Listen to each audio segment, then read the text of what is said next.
Jai Hind everyone. Welcome back to the online classes of Shri Ram Public School. I, Vaishnavi ma'am, your English teacher, welcomes you to this online platform. Today is another day when we are starting our classes with this video lecture, but hopefully the next class definitely will be the live class because you people have logged in to our app and we are ready with the setup. Now, talking of the topic and the pandemic rise. Hopefully we people will emerge out of this pandemic, and very soon we'll be starting the offline classes. Hopefully, fingers crossed. I'm not saying it's definite or not, but hopefully yes. So hope is everything. Secondly, till everything is normalized, you people have to remember that we have to take preventive measures. All the necessary precautions like wearing mask, sanitizing and washing your hands at regular interval. Taking Omicron variant lightly is not good. It can also cause serious harms to your respiratory system. Now, coming back to the topic. The topic, as we have seen, is The Voice of Rain, the first poem of term 2. Yesterday, we have seen the title justification of the poem and a short introduction. Today, we will see about the poet. Now, let us revise what we have seen yesterday. In yesterday's video, I justified the title. How? Because in the title, it's written The Voice of Rain, and we all know the rain doesn't talk. Then how did the poet use the voice of rain? So yes, this element, this type of a literary device is called personification, where any non-human is given the trait of human beings. So the poet said that the rain was talking or having conversation with the poet. And that is why he said it's the voice of rain who was talking to the poet. And I also indicated that the sound of rain is patter. But here it was the voice of rain, and voice means the rain was talking. To whom was the rain talking? The rain was talking to the poet, Walt Whitman. So yes, of course you need to know something about the poet Walt Whitman. Now, what do you want to know about Walt Whitman? There are only few things that you need to know. Walt Whitman, original name Walter Whitman. So his pen name is Walt Whitman, his name is Walter Whitman. Walt Whitman was an American what? American poet, American essayist and generalist. Who's a generalist? A generalist? Okay, this is your task for today. You have to find out who is a generalist and you have to write about your favorite generalist. You are knowing India is a democratic country and everybody has freedom of speech. Now, there are many generalists. Generalist, now who is a generalist, that you need to find out, and you need to spot your favorite generalist and write 10 points about that person. Coming back to the topic, so he was also generalist and he is called the father of free verse. Now, can anybody tell me what is free verse? Can anybody tell me what is sonnet? What is ballad?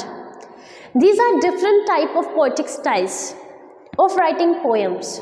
The modern poetry is usually written in free verse. Now, what is free verse? Free verse is a kind of poetry where the poets are given poetic license to modify words, spellings, not to follow any rhyme scheme. So when they are freely writing anything, the poem is written in free verse, and the name itself indicates free verse. The name is free verse. Here, the poem doesn't follow any rhyme scheme. Now, what is rhyme scheme? Let's take example. You might have studied in your KG sections, there was a poem, Twinkle, Twinkle, Little Star. And this example is my favorite because it's the easiest 4-line example. And tell me, what is 4-line poem called? This also you need to know. If you have two line stanzas in a poem, it is called with different name, couplets. If you have 4 lines, it's given different names. When it doesn't follow any stanza or rhyme scheme, the poem is known as free verse. Now coming back to rhyme scheme.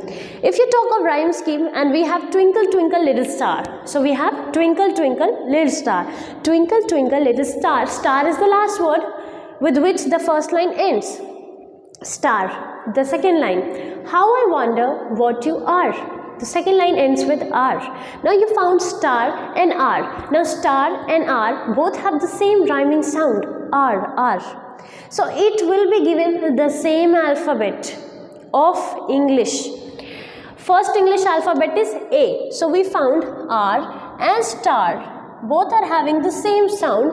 We assign them the same alphabet. And which alphabet we'll assign? It's the first alphabet of what? Of English. You know, English is having ढेर सारा alphabets. And what is that alphabets? Let's come back to the topic. 26 are there. You need to study that. Now, star and R are A. Twinkle, twinkle, little star, how I wonder what you are, up above the world so high, like a diamond in the sky. So high and sky again follows the same rhyming sound, I. It ends with I. So it is A, is the rhyme scheme of this poem. The poem that you studied in your junior classes, Twinkle, twinkle, little star. So this is called rhyme scheme. And if the poem doesn't follow any rhyme scheme, it's said to be written in free verse.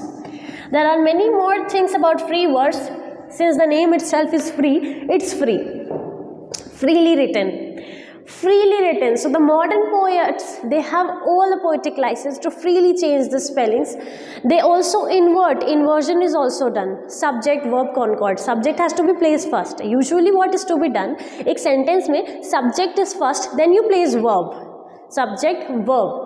For example, he is playing. So he is the subject, is the helping verb, and playing is the ing form of the main verb. So he is playing. You got a sentence where you have subject and verb.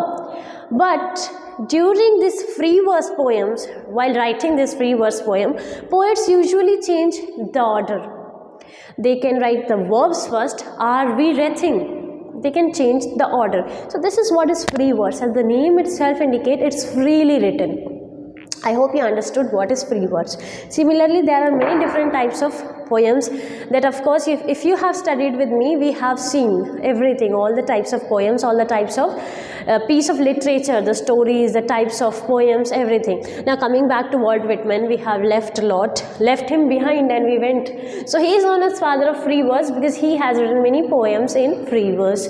So he continued this style, and because of him this style came to be modernized and to be written more, and that is why he is known as the father of free verse.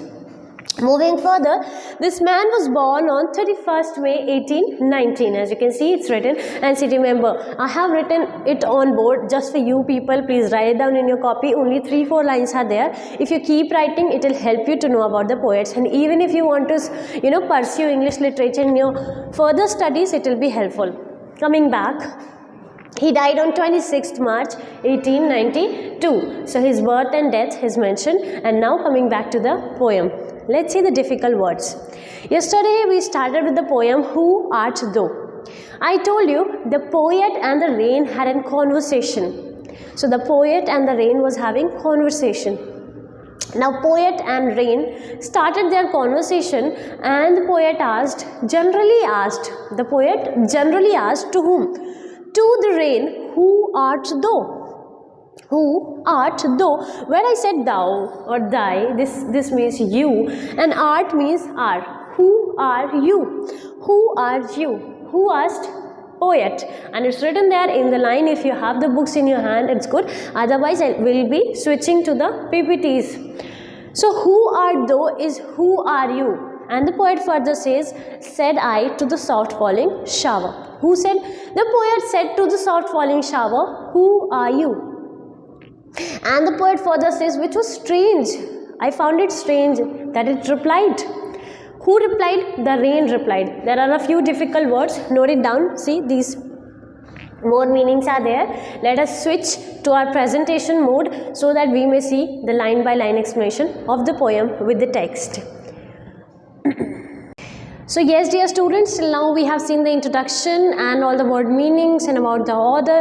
Now it's the time when we see the line by line explanation of the poem. As you see, the whole poem is written here on the board for better understanding of yours. So here it is on the board. Let us start, as we have already seen the meaning, like who art thou?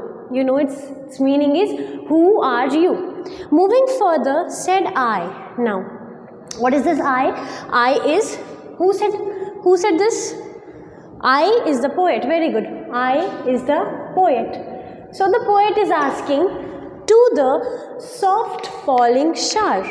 The poet is asking to the soft falling shower, who are you? And the poet further says, it was strange, and it is strange. It was strange to hear, and it is strange to tell to you. So which strange to tell? It was strange as per the poet. Now before that, there's one thing that you need to see. I told who art thou, use of Old English archaism. Then we have imagery. Soft falling shower means when you read these three words, soft falling shower, an image of the falling raindrops is formed in your mind. This literary device is called imagery. So first line, what all things we have seen? First is the use of Old English, who art thou, who are you, said the poet. So the first voice is the voice of the poet, where poet is asking, who are you, who art thou? Said I to the soft falling shower, and soft falling shower here is imagery. Here is imagery. Imagery is derived from this word image. So image of it is formed. So it is imagery. First line is over. Second line, the poet finds it very strange to tell to you. It's very strange for the poet. So which strange to tell gave me an answer. Who gave an answer? This soft falling shower gave an answer. And the poet says, as here translated. So from here, it's the translation of the voice of the rain. The voice of the rain. So the poet has translated it, and we find this, see, I. Now this one I is what? The voice of rain. So there are two voices in the poem. First is the voice of the poet, where poet is asking to the rain, who are you? And the second voice is of the rain, which is answering to the poet, I am the poem of the earth. I am the poem of the earth. And this line itself is metaphor. This line is metaphor, because this rain is compared to poem. So it is metaphor. I am the poem of the earth. It's metaphor. Said the voice of rain. So it's said. Said me if it is asked which figure of speech is this. So this is because rain cannot speak, and here it is said that it is speaking. So of course this is personification. Moving further, I rise impalpable. Eternal means endlessly. Endlessly. Endlessly I. Who is saying, who is this I? This I is the voice of the rain. Eternal, endlessly I rise. I rise. I rise. Impalpable, out of the land. So it's saying endlessly. Endlessly. I rise. Who is rising? I rising. So endlessly the rain is rising out of the land. Out of the land, and not only land, out of the land and bottomless sea. So it's intangibly. Can you feel that water vapor rising? Impalpable means something that cannot be touched. It just can be felt. So it's just rising. What is rising? Water droplets are rising, impalpable, intangible. It's rising. And where it's going, from where it's rising, it's told, it is rising out of the land. It is rising out of the land. So wherever it finds moisture, out of the land, out of the bottomless sea, it's rising from there. What is rising? The water droplets in the form of water vapor is rising. Okay, and this bottomless sea is exaggeration. Badha chadha ke bolna. Bottom, is any sea bottomless? No, every water body has a bottom. But why it is said bottomless? Because, why bottomless? Because it wants to create that effect, that impact, where you people might understand that there's no depth of this water, but there's no depth from where this rain is rising out. And it's rising, but it's rising. So that is how you have your life. You have to fulfill some responsibilities, and some responsibilities might be like bottomless sea, might be in very depth. It might be too much.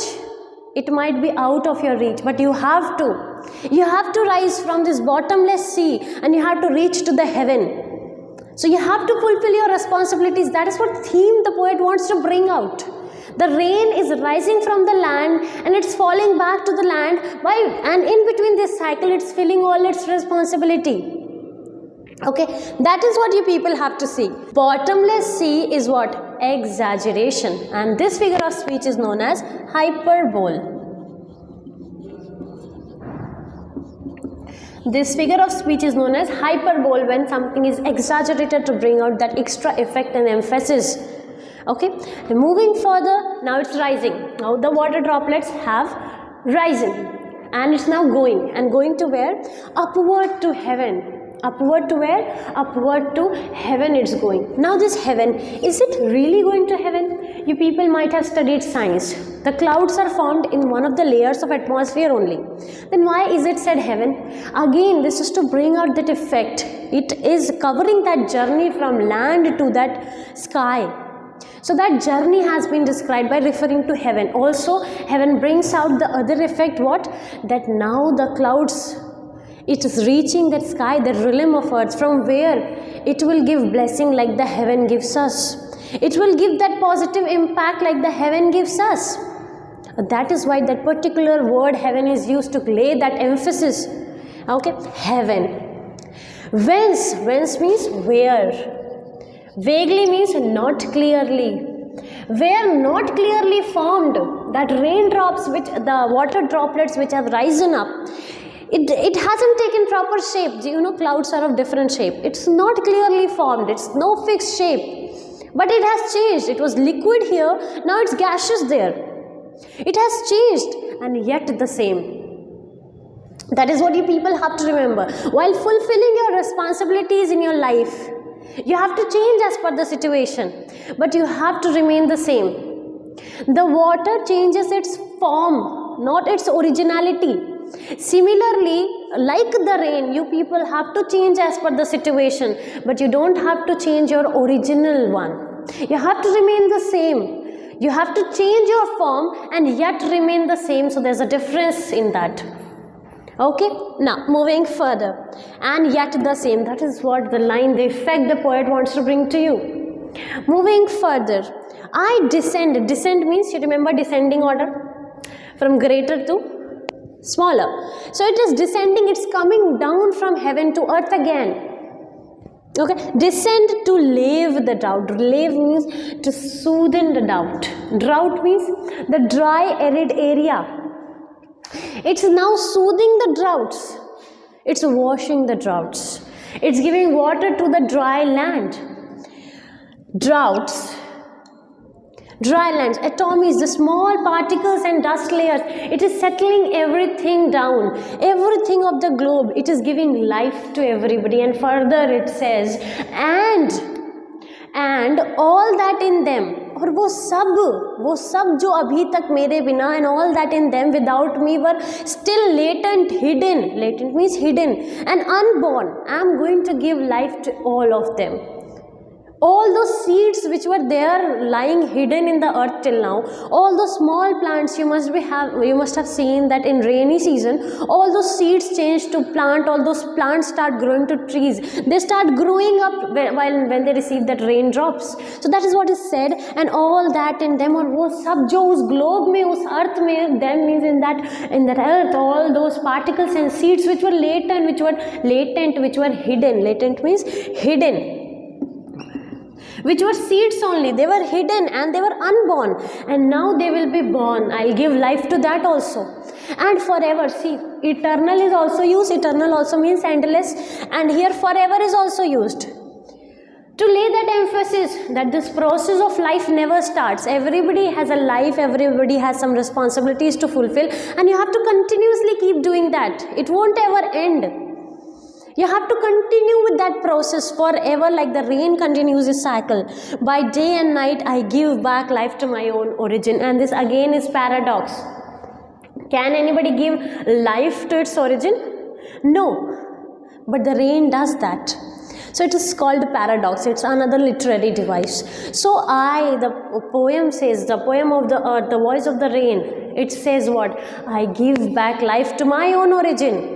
From where I have originated, I am giving life to that origin, to that earth, and I am making it pure and I am beautifying it. And at last in bracket it's written, if you might have your textbooks, it's written, it's for song. For song means it's like the song that issues from its birthplace, that issues from its birthplace, that song which issues, that which originates from its birthplace, and after fulfilling its responsibilities, regged or unregged. Regged means whether cared about, and regged means whether not cared about, whether somebody cares about it or doesn't care about it, it fulfills its responsibilities and comes back to its own origin. Similarly, this is the raindrops also. It's like the poem or the song. The song or the poem is written by some poet or some writer, script writer. Whenever you see the lyrics, whenever you see the verses, it creates that emphasis, that effect. And whenever after fulfilling, after soothing, after people listening it returns back to its own origin. Whenever you ask who has written this, you have to name the author or the writer. So that is what the rain is like, that it originates from this earth and gives life back to this earth, and this is how its cycle gets completed. Okay, so this is the poem. Of course, theme, in every line there was hidden theme, and that I have explained. I hope you were able to understand the poem, of course. And if you had any doubt, of course you can put it in the comment section, and you can let me know in whichever way you want. In the group also you can let me know, and we'll be finishing this very soon, and we'll be going through the live classes, and that there we'll study some more new topics. Of course, grammar, writing section, reading section, many things are remaining. As of now, for this video, this is it. Thank you so much. Have a good day.